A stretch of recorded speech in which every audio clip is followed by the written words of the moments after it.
Hello dear students, welcome you with pharma classes. बहुत बहुत बधाई हो, आपकी एम्स सीआरई की वैकेंसी आ चुकी है। ठीक है, ये आपका नोटिफिकेशन आ गया है एम्स सीआरई 2026 का। ठीक है, तो सीआरई जिसका इंतजार कर रहे थे स्टूडेंट्स, इसकी शुरू होने वाली है 11/6/2026 को। ठीक है, 11/6/2026 को आपके फॉर्म स्टार्ट हो जाएंगे। तो ये आपकी एम्स सीआरई 5 की वैकेंसी आ चुकी है। बहुत बहुत बधाई है स्टूडेंट्स, आपकी लगभग 61 पोस्ट रहने वाली है फार्मासिस्ट के लिए अलग अलग एम्स में। ठीक है, नोटिफिकेशन आपका आ चुका है। क्लोजिंग डेट रहेगी इसकी 30 जून 2026। 30 जून 2026 लास्ट क्लोजिंग डेट रहेगी। ये आपका ड्राफ्ट नोटिफिकेशन आ चुका है, जल्द ही आपका साइट पे अपलोड हो जाएगा। ठीक है, इसके बाद आपका जो एनओसी जिनको लेनी है, जो स्टूडेंट्स पहले से गवर्नमेंट जॉब में है, उनको एनओसी अगर जिनको लेनी है तो उनकी एनओसी 6/7/2026 तक की मान्य होगी। और आपका लास्ट जब आपका लास्ट डेट 30/6/2026, फॉर्म स्टार्टिंग 11/6/2026, और उसके अलावा जब आपको स्टेटस दिखेगा कि आपका फॉर्म एक्सेप्ट हुआ नहीं हुआ, वो आपका 9/7/2026 को रहेगा। एडमिट कार्ड आपके एज पर स्कीम आपके रिलीज हो जाएंगे। डेट ऑफ सीबीटी 25 से 27 जुलाई 2026 रहने वाली, यानी कि आपके पास लगभग 45 दिन है। कितने दिन है? 45 दिन तैयारी करने के लिए। तो लग जाइए स्टूडेंट्स, जुट जाइए। सभी फार्मासिस्टों को फिर से बधाई हो, जल्दी ही इसमें लगिए, नौकरी पाइए। ठीक है, हम आगे अब इसका बारे में बताता हूँ आपको। इंडियन एम्स में आई है, इनकी साइट भी दी गई है, डिटेल नोटिफिकेशन। ठीक है, तो मैं आपको पहले बताता हूँ आपकी एजुकेशन क्वालिफिकेशन क्या रहेगी उसके लिए, और आपका सिलेबस क्या आने वाला है।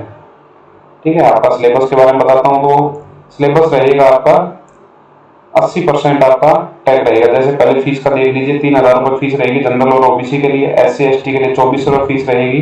जो पर्सन डिसेबल है उनके लिए एग्जाम यानी फीस में छूट रहेगी। ठीक है, application fees for ST SC candidate, ठीक है, वो रिफंडेबल रहेगी। आपके जिस अकाउंट से आपका पैसा कटेगा उसी अकाउंट में आपको रिफंडेबल रहेगी आफ्टर एग्जाम। ठीक है, जब आप एग्जाम दे चुके होंगे तो उसके बाद आपकी फॉर्म फीस जो आपकी वापस कर दी जाएगी। आपका एग्जाम होगा सीबीटी, कंप्यूटर बेस्ड एग्जाम होगा। ठीक है, 90 मिनट का आपका एग्जाम होगा, यानी कि 1.5 घंटे का। 1.5 घंटे का आपका एग्जाम होगा। 100 MCQ आएंगे तो 400 नंबर के रहेंगे। हर क्वेश्चन आपका 4 नंबर का रहेगा। ठीक है, 20 MCQ related to general knowledge, aptitude, ठीक है, नॉलेज ऑफ कंप्यूटर, ये रहेंगे 20 क्वेश्चन। 80 क्वेश्चन रहेंगे रिलेटेड टू डोमेन, यानी कि आपका फार्मेसी से रहेंगे। आपकी फार्मेसी से रहेंगे कितने क्वेश्चन? 80 क्वेश्चन आपकी फार्मेसी से रहेंगे। Okay, the syllabus will be the accordance with the education qualification and experience as mention in the advertisement of application, यानी कि आपने जो पढ़ा है, जो इसमें मांगा है, उसके हिसाब से आपका एजुकेशन क्वालिफिकेशन के हिसाब से आपका रहेगा। अगला इसमें बताया है कि आपका जो एग्जाम होगा 90 मिनट का होगा। आपका जो पेपर होगा वो 5 सेक्शन में आएगा। हर सेक्शन के आपको 18 मिनट मिलेंगे, और हर सेक्शन में आपके 20 क्वेश्चन होंगे। ठीक है, हर सेक्शन में आपके 20 क्वेश्चन होंगे, लेकिन कुछ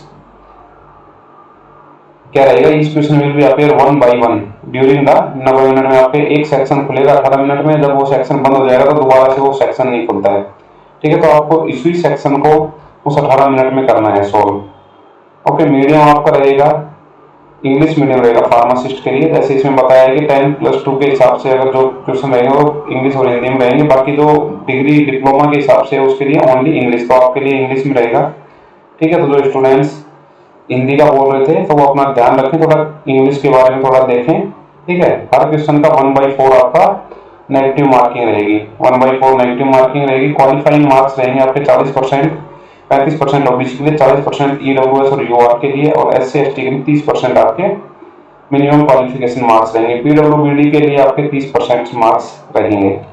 ठीक है, टाई का कंडीशन में आपको एज प्रेफरेंस दी जाती है। फिर उसके बाद उसके बाद आता है आपका अगली बात,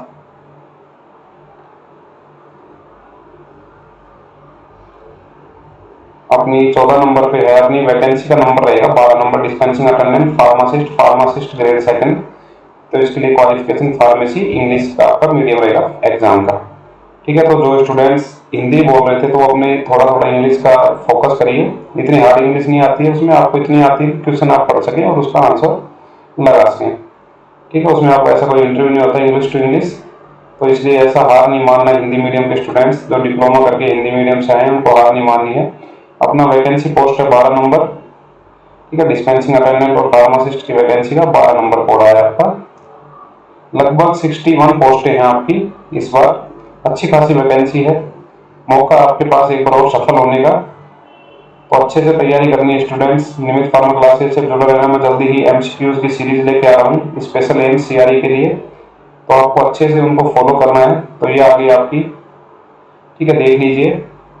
आपकी बात 2 एम्स ने ही डिग्री को अलाउ किया है, बाकी सभी ने डिप्लोमा का अलाउ किया है, ठीक है। एक एम्स आपका दिल्ली है और एक एम्स आपका राजकोट है, ठीक है। सबने डिप्लोमा अलाउ किया है, एम्स दिल्ली और राजकोट ने ही आपका डिग्री अलाउ किया। बाकी सबकी एजुकेशन क्वालिफिकेशन देख लीजिए, डिप्लोमा है।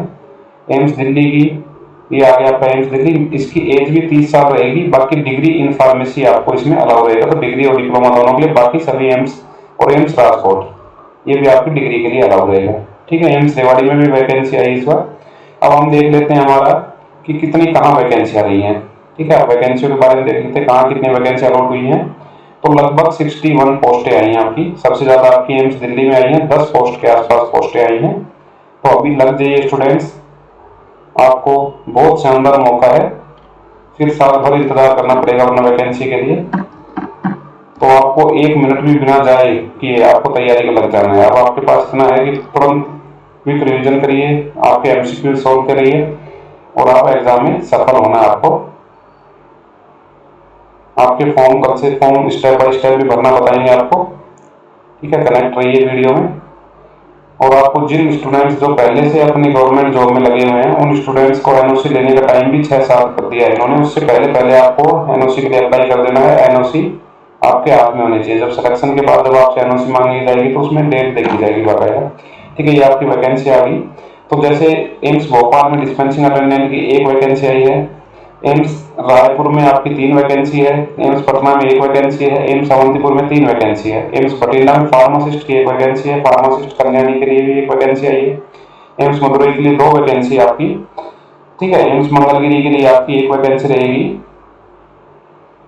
तो ये वैकेंसी आपकी एम्स दिल्ली के लिए आपकी 8 वैकेंसी है, ठीक है। 8 वैकेंसी है और 2 वैकेंसी पीडब्ल्यूडी के लिए, यानी 10 वैकेंसी एम्स में है। उसके बाद एम्स रायबरेली में आपकी फार्मासिस्ट की 1 वैकेंसी है, एम्स राजकोट में 2 वैकेंसी है, एम्स रेवाड़ी में 2, एम्स विजयपुर में 2 वैकेंसी है और आपकी अटल बिहारी वाजपेयी कॉलेज जो है उसमें 2 वैकेंसी है, ठीक है। सीएनसीआई कोलकाता में भी आपकी 2 वैकेंसी आई है। Rural health training centre Najafgarh में आपकी 4 वैकेंसी है, ठीक है। एम्स भोपाल में आपकी 4 वैकेंसी, देवघर में 1 वैकेंसी, गुवाहाटी में 2 वैकेंसी है, रायपुर में आपकी 5 वैकेंसी रहने वाली है, एम्स ऋषिकेश में आपकी 6 वैकेंसी और एम्स पटना में आपकी 8 वैकेंसी है। तो बहुत ज्यादा वैकेंसी आई है दोस्तों। लगभग 63 पोस्टें आई हैं आपकी, ठीक है। लगभग 63 पोस्टें हैं। आपको अच्छे से तैयारी करनी है और अच्छे से मन लगा के पढ़ना है, ठीक है। सिलेबस मैंने आपको बताया 20 और 80 का रेशियो रहने वाला है, ठीक है। फार्मासिस्ट के 63 पोस्टें हैं, तो अच्छे से आपको तैयारी करके अच्छे से पढ़ना है और जल्दी ही एम्स में सिलेक्शन लेना है दोस्तों। ओके, जय हिंद, जय भारत।